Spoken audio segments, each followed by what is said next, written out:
Start whenever. Okay, so I can go.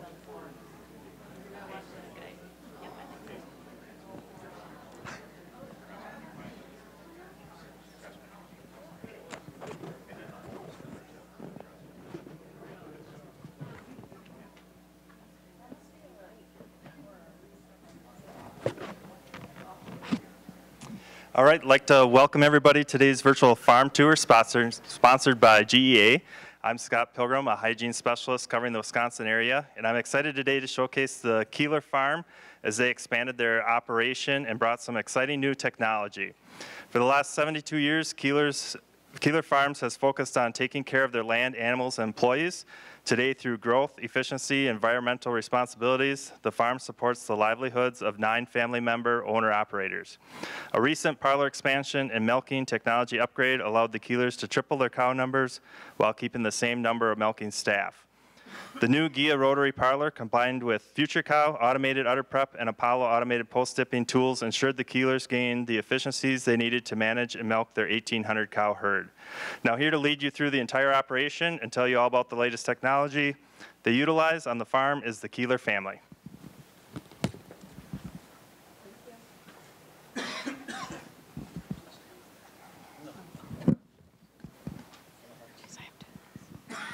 Good afternoon. Can you hear me? No? No? Hello? Is the green light on? Yeah. Okay. All right. Well, good afternoon. We are the Kieler Farms family here. This is part of us. And I'm going to start off by introducing the whole rest of us here. We started in 1947 when my grandfather started the farm with his brother, and today we have 9 family members as owners and operators that span 2 different generations. So, got a lot of stuff in my hands here. First off, we have Leah here, who's married to my oldest brother, and she's right here with us today. So, then my parents, Louie and Ann, who are also with us today. And this is my cousin Daniel, who's here. And then my husband Matt and I. And then not pictured are my aunt and uncle, Daniel's parents, and then Eric as well. So there's 9 of us, and we all have our own like kind of niche areas. And then we do all the management decision making together. And this is my dog Bentley. She thinks she's really important too. So that's who we are. We work, I think, pretty well together. We diversify, we do our own thing, but we also work well together. So a little bit about where we started. So like I said, my grandpa started in 1947, and we were milking 13 cows in a stanchion barn back then, what we refer to as the home farm. And then throughout the years, we added on to that. And then in 2001, we built our first parallel parlor, which at the time was a double 8 parallel parlor. And then we expanded on to make it a double 11 parallel parlor. And that barn is located just 2 miles down the road from our current barn. And then we made the decision to build a whole new facility, and we built the 50-stall rotary and the freestall barn. So everything on this site is all new when we started in 2018. So today we're milking 1,800 cows on the 50-stall rotary parlor that I talked about. We also have beef cows, and then we raise all of our heifers up, and we raise all of our steers to market weight. We have 36 employees. That is including the 9 family members that I talked about. Then in addition to the 9 family members that are owners, we also, one of my other brothers is employed for us part-time. And then my father-in-law, my husband Matt, his dad also works for us. So that also spans between high school part-time, you know, like where they work like 2 hours a week, all the way up to full-time staff. This kind of gives you a little overview of the area. So it starts off with, here are the manure lagoons. There's a driveway to the road here. And then it goes down. The parlor is right inside of here. And we have overhead garage doors that have glass on them so we can get natural light in there, and also you can see it from the road when people drive by. The milk tanks are there, and the parlor is here, or the freestall is here. Then the sand separating building is back here, and we just built this new, like this was actually the day we were starting this project, this new calf pad here where we have calf huts here. We like to move the calf huts around for contamination and to cut down on diseases. And then this is the whole feed pad area. The commodity shed is here. And then the feed storage, this is the corn silage pile. And then we put calf huts on there when the piles are gone. And then when we feed, the mixers are here. But we'll talk about a little bit more of that. So a little bit about the profitability. When we built this new barn, one thing that we really wanted to improve was our efficiency. In our old barn, it just felt like everything was getting to the point.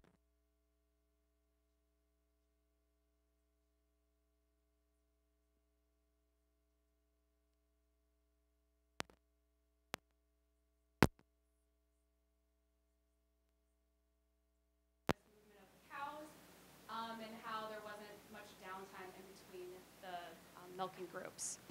Also, cow comfort was a huge criteria for us. We definitely feel like that's been an improvement since we've moved into our new barn as well. And we'll talk about a lot more of that later on. And then okay, this microphone is on now. As far as the facility, we wanted to make it nice for the employees. It's a lot more climate controlled inside of the parlor area. And also we wanted to have the education area. So we have a downstairs and an upstairs observation room. So we host tours, we've hosted different events. And it's nice because people can just stand there and they can see everything that's happening. So that's kind of the highlights. So then we'll jump into the milking parlor. Okay, so yeah, use this too. Okay, so I'm Leah. I'm married to Eric. Her oldest, is this one with the red? Oh, it's the laser, yeah. Okay, and I kind of manage the parlor. So so here is our holding area that can hold over 300 cows. You can kind of have two groups in there at once with our solid crowd gate. They enter the parlor here. When they enter the parlor, they start going this way. This green box by their head that immediately reads their RFID tag in their ear, sends that information over to the computer in this room. So this is Daniel's vet room. So she enters here. Our first person is prepping the cows with our FutureCow brushes here. They prep there, and then the cow comes around, and a minute and a half after she enters the parlor and is prepped, the second person attaches the milker. Then she's coming around here, and hopefully she's done over here. Then she gets post-dipped by the Apollo system, so we don't have a third person post-dipping. Our third person actually is doing little jobs around the parlor to make everything run smoothly. They're shutting the gate at the end, moving the crowd gate, making sure that the other milkers have everything that they need. Then when they get over here, they exit the parlor. We have a sort gate as they go out here. It's a single lane sort gate. And sort pens over here. That area is used for the hoof trimmer and other things that when we need to hold cows for certain reasons. That there is also a small holding area out here where they wait before they go back to their group, where they can eat and lay down in the sand beds. The cows are in this holding pen away from their pen for less than an hour. That was one of the biggest things. We really wanted to make sure that the cows could come up, get milked, and be back in their pen in less than an hour. We can milk 275 cows in less than an hour, which was a great efficiency improvement for us. And I think that's all I have for the parlor. Okay, so FutureCow, I think there's a little bit, okay. So here's Jose. He's running the FutureCow brush. This is right where the cows come in. So they do 1 round of cleaning and then 1 round of drying. So all they're doing is prepping the cows, cleaning and drying. That's what we focus them on, cleaning and drying. That's all they have to focus on. They also do monitor when the cows come in and off. They monitor a little bit of the crowd gate up and down, but we really want them to focus on cleaning and drying the cows because that's one of the most important steps in the milking process. The FutureCow has really been great for efficiency and cutting down on, I guess, human variation. They all do the same thing, and that's been great for training purposes. It's really easy to train them. I know that they're all doing the same thing. It's really easy maintenance. I'm looking at it every day, changing the brushes, making sure it's up to date. They know when to tell me something's wrong, and it's really easy to switch out a brush. So that's been a huge improvement on training and having the employees know exactly what they need to do. The Apollo system. So the Apollo system is basically this right here on the milker. That's a series of valves and things that's controlled by air. So when the milk flow slows down, the computer will sense that. Milk will stop flowing, a valve will turn, and the post-dip is right up here in the unit. So you can see she got post-dip there. Then the milker comes off, swings back down, and by law is rinsed, so there's no post-dip, nothing going into the milking line. It's been a great way for us for efficiency, and we don't have to have a person standing there post-dipping cows the whole time. It is maintenance. I do have to maintain it. I do look at it every day, but I know how to fix them, and it's pretty straightforward, pretty easy. I really love it. I think it's allowed us to use our employees elsewhere. That's housing. I'm Matt, Renee's husband. So we have a cross-ventilated freestall barn. It's 12 rows. Where's that pointer? There you go. Right here. If you're not familiar with what a cross-ventilated freestall barn is, it has an intake curtain on the opposite side, and then on this side it has fans, and that draws air across the barn, across the cows. It's in a two-row stall configuration, so across the barn there's 6 rows or 6 pens with 2 rows of stalls each. Let's see what else. The stalls are bedded with sand, and we have Artex stall loops, and then we also have Artex headlocks in every pen we use for herd management. Just hit the arrow. Yeah. And we use recycled sand bedding that we reclaim from our manure. When we were thinking about building this barn, we toured a lot, and normal cross-ventilated barns have solid baffles, and we didn't really like the look of that and the environment it made. So we ended up opting out of that, and we didn't put any baffles in. But this summer we put, you can see right here, a curtain baffle in as kind of an experiment, and we were really happy with the result. It increased our wind speed from 4 to 5 miles an hour to 12 to 15 in that area of the barn. So we'll probably be putting more of those in the future. The ventilation of the barn, like I said, there's curtains on one end and the fans on the other side. We have J&D direct drive fans. There's 90 72-inch fans right here. And then there's 9 55-inch fans. The 72-inch fans are on variable speed. They adjust. We have a livestock comfort system, which is basically a computer system, has a touchscreen interface, and it's constantly adjusting the fan speed based on temperature, wind speed, and static pressure in the barn. And the 55-inch fans are just winter fans. They run constant all the time, and the only time we ever turn those off is if we get extreme cold, 10, 15, 20 below zero. And then we also have, can't see them, but we have 22 ridge fans that we run year-round. They're variable speed.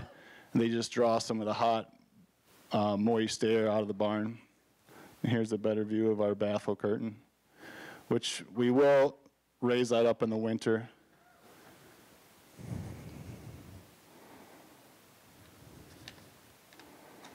Let's see if I have anything else.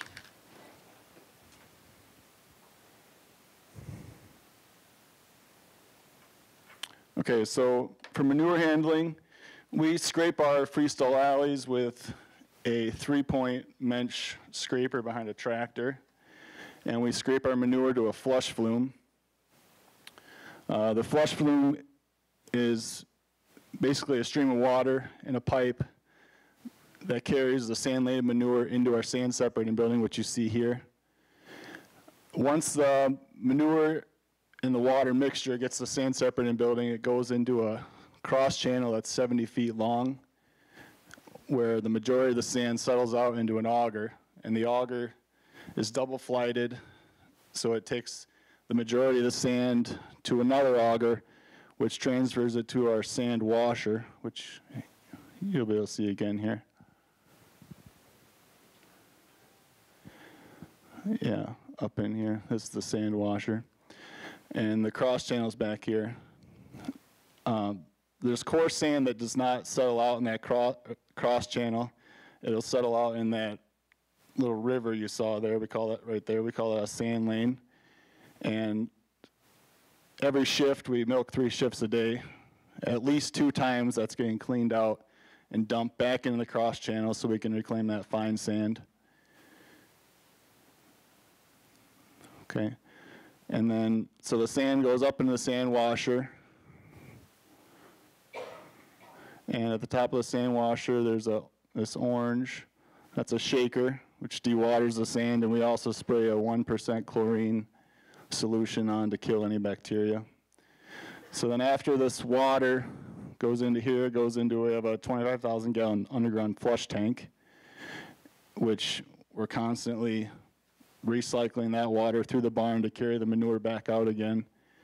And upcoming in these next couple of slides, you'll see slope screens, which remove the solids right there. So that's how we clean the water to reuse it.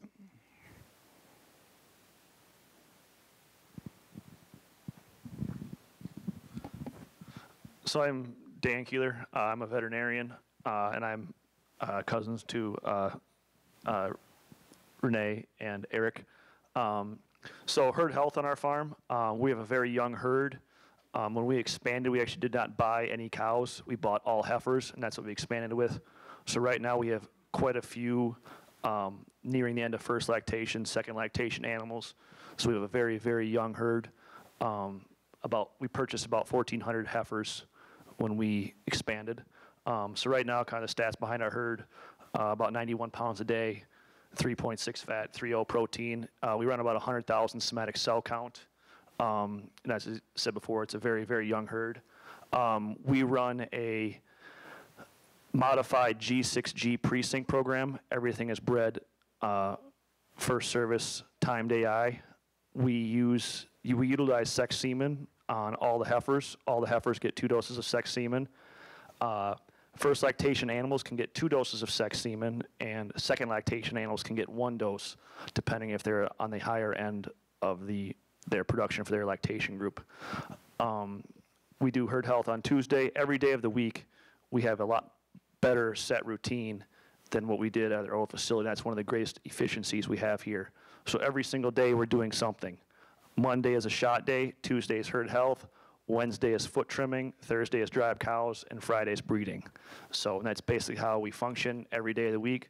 So this morning, I checked all the cows before we came up here. Oh, sorry. If you guys have any questions, or they have a question time. Oh, okay. So, that one. Okay, so I will talk about calf raising. I don't feed the calves every day, but I do help on weekends. So the first 24 hours after birth, the calf is put onto a little bedding pack for the calf. The cow is milked immediately, and that colostrum, if it meets quality standards, is fed directly to that calf. We vaccinate them immediately, like when they're brought out to the hut. We take calves out to the huts once a day, and then we vaccinate them and dehorn them with paste right when we put them in the hut. They're fed twice a day, 3 quarts of pasteurized waste milk twice a day. We use a truck with a tank and a feeder meter. They can just go down the line and feed them in the buckets there. And it's a pretty efficient system. You can feed 350 calves in a couple hours. Then partway, I think it says, after 1 month of age, we feed more milk replacer, and then because there's not quite enough waste milk, we want to keep as much milk in the tanks as possible, so there's not a lot of waste milk for the calves. We have very low mastitis rates, so sometimes it's hard to actually get waste milk for the calves, which is nice. They're raised in individual huts for 8 weeks, and then they're moved into retrofitted hog barns at 8 weeks of age down by where me and Eric live, where they're fed pellets and monitored every day, fresh water, fresh feed every day. And I think that's it for calves. Okay. Okay, so I do the feeding on the farm, and like I said, my father-in-law works with me. So we mix 19 loads of feed every day, and we have those. Is this on a loop too? Okay, okay. We have 2 Pat's mixers that we just park back to back, and we had both of those mixers prior to building this barn. We had one at our old milking barn, and we had the other one. Maybe I'll just go back. And we had the other one up where we have our heifer freestall barn and steers on a monoslope barn. So we already had those 2 mixers, and we kind of debated on what we wanted to do, if we wanted to get a bigger mixer and stuff. And actually with the size of the pens that we have, there's about roughly 275 cows in each of the larger milking pens. And that divides out almost perfectly to 2 full loads in the mixers that we have. So we just have them parked back to back. I'm continuously loading with the front end loader, and my father-in-law, it just switches between the 2 mixers. Let's see if that plays again. So so right here is where we have the mixers parked. And then this is like the loading dock, and this is the commodity shed right here. And so I'm just driving, okay.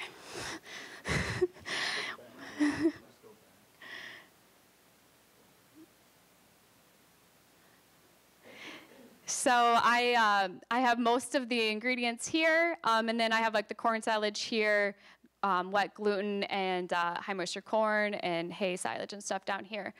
It was probably earlier this year we switched and started doing premixes, a low cow premix and a high cow premix. And that has really cut down on shrink, because where our barn is located, it's very windy up there. So you have these really fine, expensive ingredients, and then you're dumping them in there and you're handling them 19 times, and you're more likely to have some shrink then. So we started doing these premixes, and that has drastically cut down. We also put the whey into the premixes. So the premixes have like the cottonseed, the amino plus, the protein mix we use, and then we put the whey in there, and that kind of binds it together, and our shrink rate is way, way down from what it used to be. So those 19 loads include 3 premix loads in there. And we can do those, I know 19 loads sounds like a lot, but we can do it in about 3 hours and 45 minutes from first scoop to last scoop.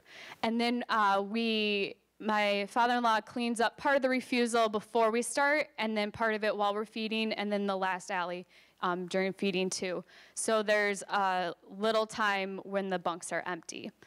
We use the Easy Feed for our feeding program, and we've had that for several years now, and that works really well. You can constantly adjust things. So how that works is there's a computer system, and then on the scale, it'll read the ingredient to you, and then as you're dumping into the mixer, it counts down to 0. And you have to get within about 45 pounds on most of your ingredients for it to advance to the next ingredient. So.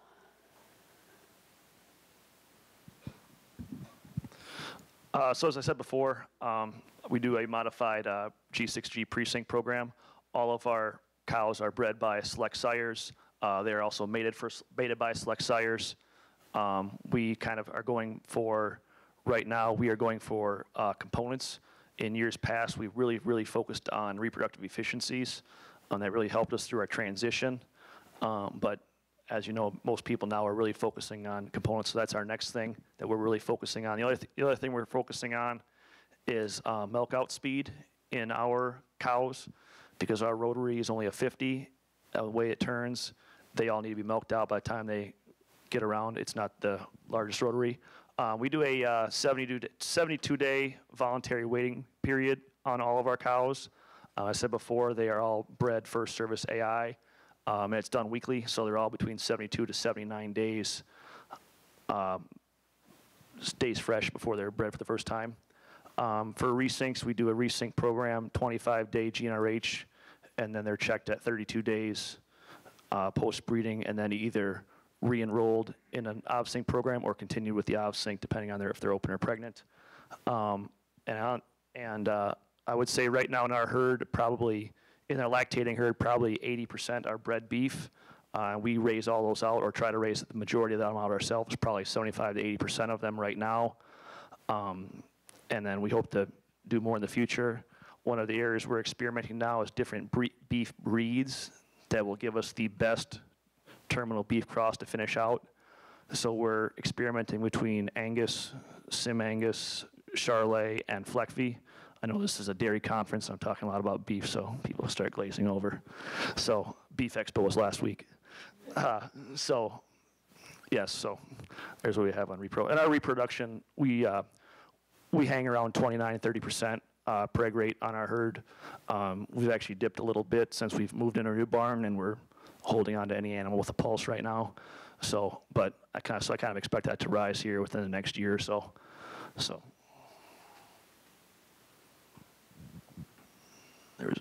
I talked about that. Question? Okay, so, is there a video? Oh, there's a video. Oh, we just got that sign this year, so it's pretty exciting. Oh, and these are, those are our kids. Yes, so, well, here's George and Jackie. So George is also a large animal vet. Forgot to mention that. So these are Daniel's parents. And then this is Eric, my oldest brother, Leah's husband, Daniel, me. We already went over this. So these three are, they didn't want to. These three are Eric and Leah's kids, and these three are Matt and our kids. And they all are within 6 years of each other. So 5 girls, 1 boy. So it's exciting. So I guess now we're going to open it up for questions. When it comes to calves, is there a reason why you haven't decided to go to like an automatic feeder? I only feed 20 calves and I feel like I need counseling every week, so I can't imagine that many calves. So why did you choose to go that route and do the huts and kind of feed that way? With the huts, I felt that we had maximum health benefits out of the huts. I will tell you, with a larger number of calves, it's much easier to have an employee dedicated to that job. And we have basically one full-time person who feeds calves, and I feel like it's very efficient. We're right at the number of calves where one person can easily handle it, easily do it at our level of efficiency. If we had robotic calf feeders, we would need about 12 of them, and the upfront cost in that is kind of steep to wrap your head around with that many. The feeder meter, actually, we found it here at Expo. That has been a really big time saver. He literally, and I think Eric found an old Ford Ranger on the side of the road for $1,500 or something. We put the tank in back. He hangs his arm out the window and can just go down. We can feed 350 calves in less than 4 hours probably. And we start the bottle calves. They're on the bucket within 3 to 4 days if they're good and hungry and healthy. So that really helps. Hector does a really good job of monitoring sickness, and so he has time to feed, plus then monitor, feed pellets, all that. The feeder meter has been a big help with that.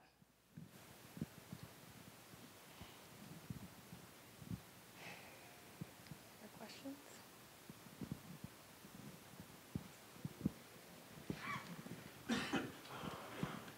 What's the first time conception rate on your, or percentage on your cows? Right now, offhand, I'd probably say it's about 46% first service conception rate. And on those, I would say first service alone, I would say a third of the cows are receiving sex semen at that time. We'll breed with 4 million count sex semen on the first service for the cows that do receive it. So I have to factor that in. That one, I can tell you right now that the first service conception rate on sex semen is right at 40% on first service sex semen. So it would be above 46. 46% is average. I know it's 40 on sex semen, so it's probably would be about a little over 50 on cows that are receiving beef semen.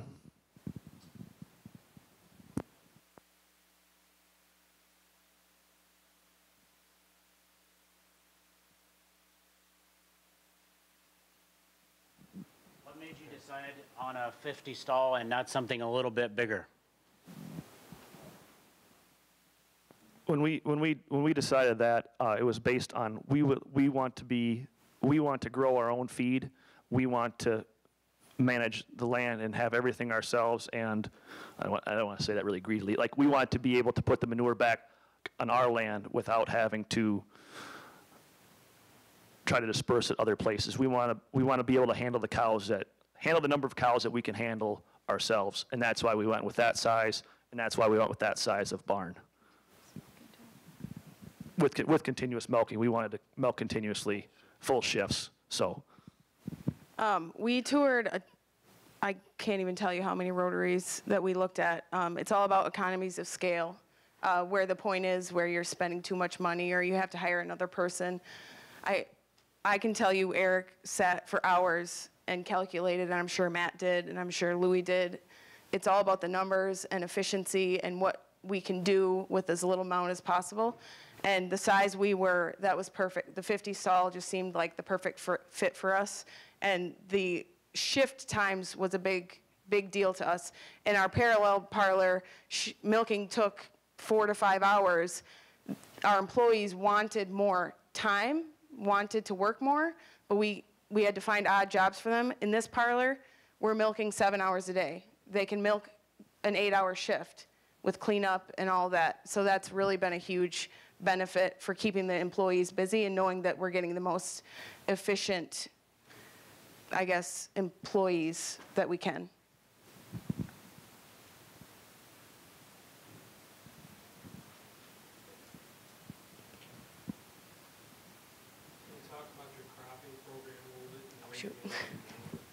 Oh, too bad Eric's not here. He's the nerd about crops. Matt, yeah. Well, we farm about 3,500 acres. We raise all of our own forages, corn and hay, and then the manure goes back on that ground. Is there any specific questions or? Drag line most of it. Last year was almost all drag lined. This year there will be some truck traffic, but hopefully minimal. So we do all of our own planting, harvesting, but we don't really do our own manure handling, but we are looking to get into that in the future.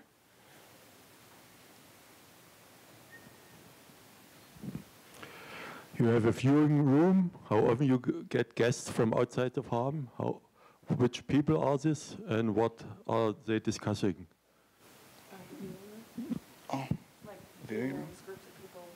Who's coming to them? Oh, our like viewing area and stuff. We've had tours from actually all over the world. We have like, local FFAs, 4-H groups. We've hosted different, like our feed companies, Ladies' Day on the Farm. We had, the schools, pre-K. They're kind of funny. We hosted the dairy breakfast for our county this year, so we had over 3,500 people on the farm, so that was pretty cool. But we've also done tours pretty much like if somebody contacts us. You're looking at the tour guide right here, so usually somebody contacts us and we give them a tour. It could be somebody's relative, it could be a dairy club from a state nearby. We had a group from Germany, Russia. I think those were the. Oh yeah, and there was some with Japan too. Yeah. So, all over. So what it looks like is actually right inside this door behind us. There's just big bay windows that you can see the rotary right there, and then you can go up the stairs and overlook the rotary area as well. So that was really important to us when we built this. We always liked the idea of bringing people out to the farm, but our old parlor was like, if there was somebody in there, they were in the way. And so it was really hard to show people around. So when we built this, it was very important. That space was there, so we just built the second story and put the big windows in. And also then on the parlor, there's the 3 large glass garage doors on each side, so you can see it from the road too. So that's pretty cool. How do you guys handle disputes or decision making? Is that pretty clear and cut? Everybody's got equal say, or how does that work? Are you talking employees or amongst ourselves? Just everybody together. Yeah. Mostly I actually feel like, I hear all these horror stories of like other families' farms. I actually think the dynamic that we have is really good. Usually, to be honest, how it is you're kind of like, and then you walk away and then you're fine and you hash it out with that person. We really haven't had like earth-shattering. Yeah, one nice thing is, so our new barn is actually in the center of like our land, and so like our house is 2 miles up the road from this. Their house is 2 miles down the road, and then another mile. So we're all on our farm, but our houses are not right next to each other. And we have our own areas too, but I really personally think we get along really well, so. I work a lot with the employees, so I guess on disputes on that end of it, I would say me and my father-in-law, Louis, do most of the, I guess, little gathering the hens when things go wrong. I guess I can't speak for Louis directly, but he's taught me that to sleep on it or to think about it and don't give an answer or don't react right away is a really solid piece of advice that I've learned from him. And it has worked for me tons of times, even amongst ourselves. I think like she said, we can get a little rant at each other, but if you just sit on it for a day and think about it, you'll come back to a rational part of yourself. And I think that works with not only employees, but us as owners. So I think that that's a big thing. One thing that I actually think helps the success of our farm too is that, there's this there's a lot of us, but there's this underlining loyalty and dedication to the farm. So like, everybody's motives are true and loyal. And so even if somebody's kind of frustrating you, you know that they have your back at the end of the day too.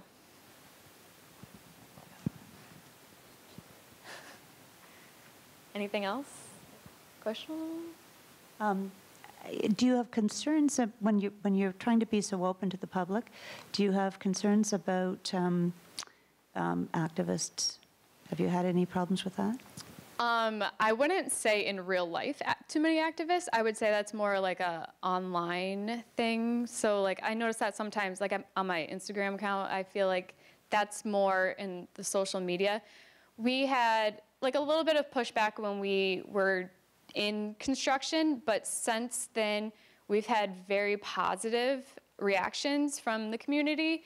I think once you are seen as a farm that is willing to bring people onto the farm, people appreciate that, and we've had a lot of really positive experiences since we started milking here. As far as like having somebody, an activist working for us, I would say that we've tried to do our best in training animal handling.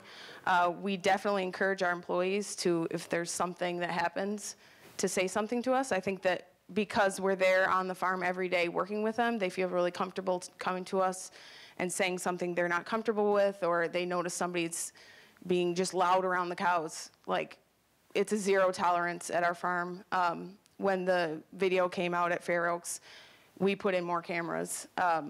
We know that cameras aren't going to save everything, but we put them in because we know it's an insurance policy to a degree. But I think the biggest thing is that we're there every day, and we have a really good relationship with our employees. Well, we try really hard to.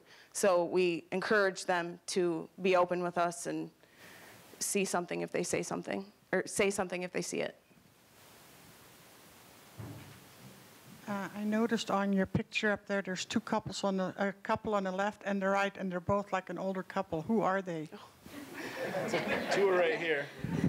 The young people on the right are Ann and Louie, and then the couple on the left are and Louie and Ann are my aunt and uncle, and they are Renee's parents and Leah's in-law parents. And then the ones on what would be the far left of the photo, those would be my parents, George and Jackie Kieler, and they're also both vets as well. My mom does not, she's a small animal vet, my dad's a large animal vet. They're owners and moderately involved in the farm. So at the very beginning, I said that my grandfather started the farm in 1947. Him and my grandma had 8 kids, and George and my dad are 2 of those 8 kids. So they are the 2nd generation, and then now we are the 3rd. So, and those are the cute 4th generation. So George and my dad are brothers. And so my dad spent every day of his life on this farm, and so it'll be great to pass it on to the next generation too. So do they own shares of the dairy? Do you guys own shares of the dairy? Yes. The kids, no. It's all divided up in... It's what? It's divided up in couples? Yes. Yep. How I know like you had asked earlier about management. We don't make management decisions based on like who owns the most. Everybody, all 9 of us have it equal. Yeah, we all have an equal say. Our opinions all matter. It's not a ranking system. That also, I think, helps with, like, yes. if there was a ranking system, it would be a lot harder to... Yeah, it's not like I own 5 more shares than you, so my opinion matters more. So. Thank you. Yeah. Were all of you involved in the farm growing up, or you lived far enough away and had other activities that you weren't interested in the farm until you grew up? I'll start. I was the teenage girl that said, peace out, I'm never coming back to Platteville or the farm. That was me. Matt actually worked on our farm when he attended UW Platteville, and that's how we met. And that is a lot of the reason why we returned. Also, once I left, you appreciate what you had. And I think a lot of people have to leave in order to see what they had and how great it was and how great it is to grow up on a farm, and that's what I want it for my kids too. I definitely do not regret the decision to come back, so that's me. I was going to add, I was exactly the same. I swore off milking because I grew up on a large dairy. I never wanted to milk another cow in my life, and I got really poor in college. And I did actually work at the vet clinic that George and Jackie own, and for some odd reason, my friend worked at their farm, got me a job. I milked with Ann the first night I trained. I saw Eric, and I thought, I really like my job. So now I married Eric, got married a year before them, so I think it was bing, bang, boom. Louis was the, the matchmaker in the parlor, so I guess he knew what he was doing. So, and now I milk cows all the time, and I can't imagine not doing it. So. Hi, I have a question. Can you tell me why choose 42 days beginning breeding? I just know some farm choose 40 days. I don't know why. 72 days is our voluntary waiting period. And we choose that, I chose that number to basically it's the balance point between conception rate and attaining peak milk in the herd. So I feel like our conception rates are very good at 72 days. At one point we were down to 50 days, and we had extremely poor conception rates early on. So when we were at 50 days and we were breeding off natural heats at 50 days post-calving, we were really struggling, and that was mostly at our old facility. And they were probably, at that point, the conception rates were probably in the 30s. First service conception rate was probably in the 30s at that point. And so we've backed that off from 50 to 60, now I'm at 72. And yeah, I am thinking about going slightly longer for that. I know other farms are pushing it back, and I know there's a general push in the industry to extend that out. So that's why I kind of went with that number. Okay, thank you. Just before the question, just a little bit word. And well, I have about over 23 international students coming over from Denmark, from Brazil, and from South Africa, Kenya, and China. They've been doing all internships in Wisconsin, South Dakota, Minnesota, and Michigan, all the region. Their question, well, some students were asking me that question. It's a great family farm, but for next 5 years, what's a future plan for this family farm? And also they really appreciate one thing is today's virtual farm tour really tells people from different country what's American dairy family farm look like. But question is, what's the next 5 years? In next 5 years, what's the future plan for your family dairy? Thank you. I would say in the next 5 years, our goal is to basically run this thing as peak as possible. That's probably our next 5-year plan, is to making sure we're running this efficiently as possible. The only other really area of expansion we're looking at is in making sure that we're able to raise all of these calves through feedlot and finishing. And that's kind of what we're going through now, is adapting that. For the first year, we were selling a majority of the calves, either at birth or weaning. And now we have a lot of these crossbred calves. We're trying to raise them all the way through finishing.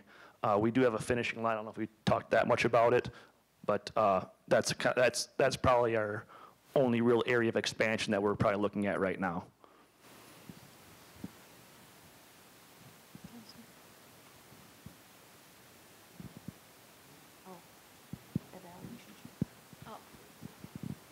Are you saying that? Yeah, is there any more questions? All right, we ask you got some yellow or orange pieces of paper, questionnaires. If you can please fill them all out. That helps us with these virtual farm tours. And then I'd like to thank you all for coming. Thank the Kielers for opening up their dairy to us. If you do have any questions on any of the GIA products in the video, we have some brochures just outside the door, or please see us out in the exhibition hall just inside from the ice cream booth. So thank you very much. Thank you.